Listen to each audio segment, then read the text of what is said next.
Philosophy seeks to discover the nature of things, but spirituality pursues insight through practices that remap the neural pathways in both the mind and the heart. Spirituality brings a shift in and expansion of what is perceived, yielding emotional indifference to passing thoughts. The bandwidth of attention is freed up to know the truth of this moment. It's like the needle of identification has been lifted from the record of conditioning. No matter how the turntable spins, there's no sound.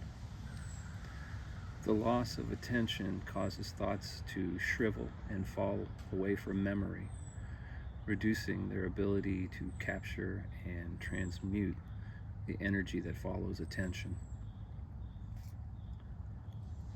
Philosophy becomes spirituality when the way the self is described points the way to spirituality's bounty.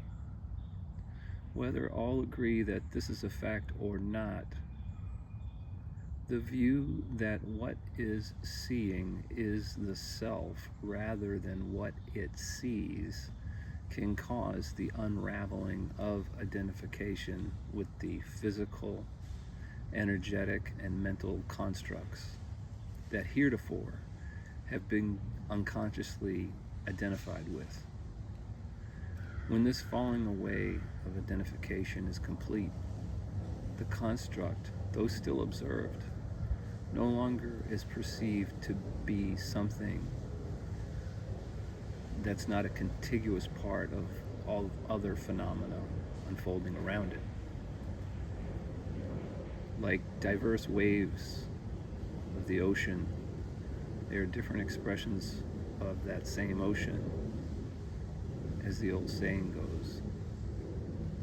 All that appears is dependently originated from an unknown source that is presumed to be singular, and therefore nothing is seen as separate from anything else. Reality is a heterogeneous ocean of particles moving through space, like a landslide on which the body and mind are but objects carried by the same force that's carrying everything. In spirituality's end is the end of scheming and care, but not the end of doing. Everything unfolds perfectly, but not perfectly relative to any self-concept. It's just actions arise to respond to the moment, and the thoughts that rehearse those actions dissipate as they serve their purpose in the moment and are no longer needed. The opposite of spirituality is what brings deeper identification with superficial things and ideas. In the cultivation of unconsciousness, there's more self-identifiers to be offended by the world, bringing a reaction proportional to the strength of identification with the thing or thought and the magnitude of peril that's posed to it. These disagreements with what appears and what's held in mind as the ideal cause the suffering state of being.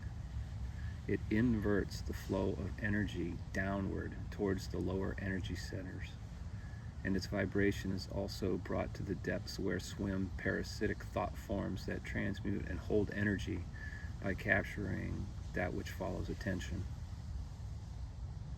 In this arrangement, the energy body resonates at the same level of emotion as thought.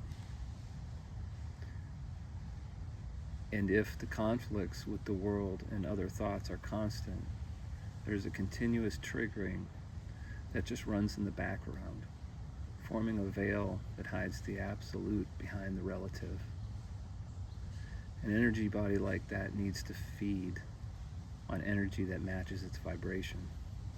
It seeks or creates negativity. It loves to talk about other people. Have you ever talked to somebody who always seemed to bring the conversation into the negative? They are bringing the conversation down to their vibrational level to feed on the energy that follows your attention. The negative energy body has a schadenfreude. It likes to see examples of those who have not exceeded itself in some way. It doesn't want to be left behind. If the precondition of unconscious body identification is met, the formation of personality is just a matter of exposure to content. If the content to which one is exposed can be controlled by an interested party with occult knowledge, they can build a personality in you that matches what they want to see in the world.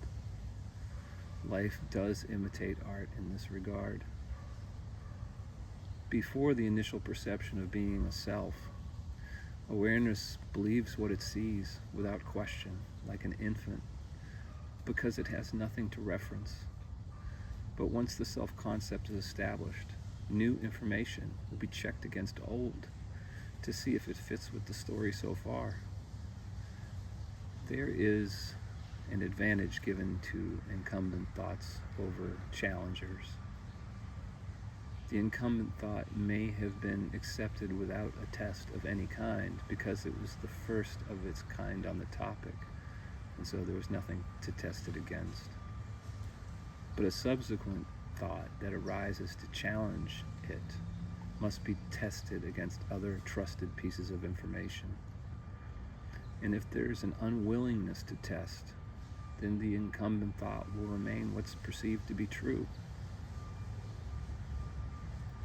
Another defense that incumbent thoughts have is the proliferation of countervailing ideas.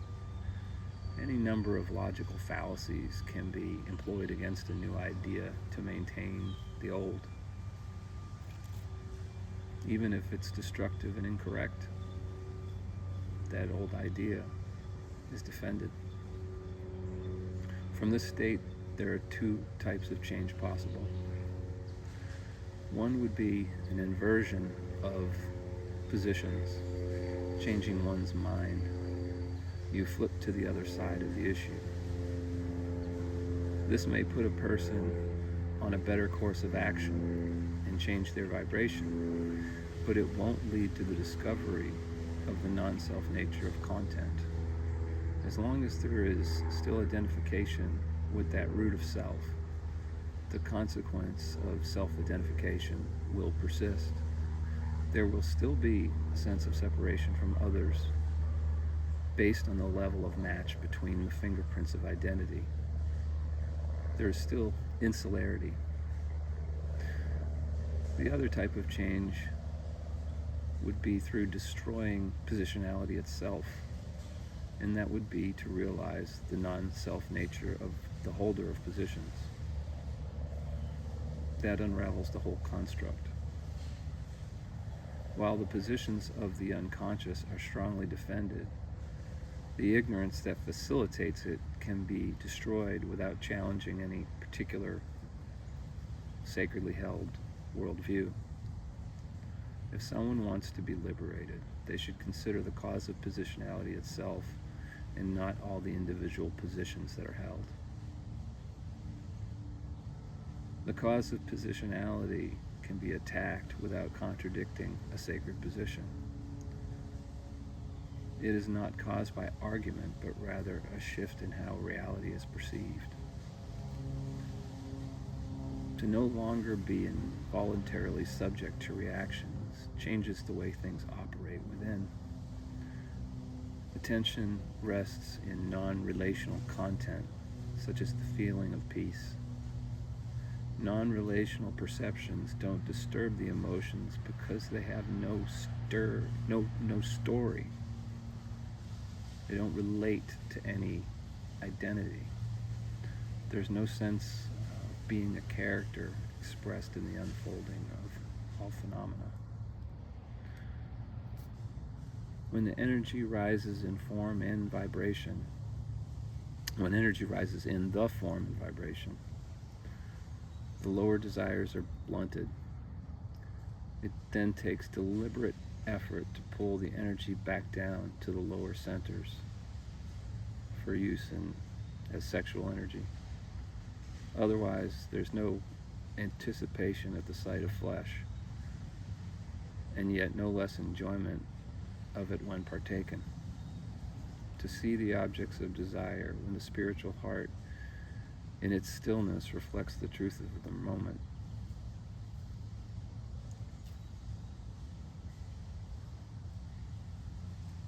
It creates an appreciation of the moment that's apart from the desirability of its contents.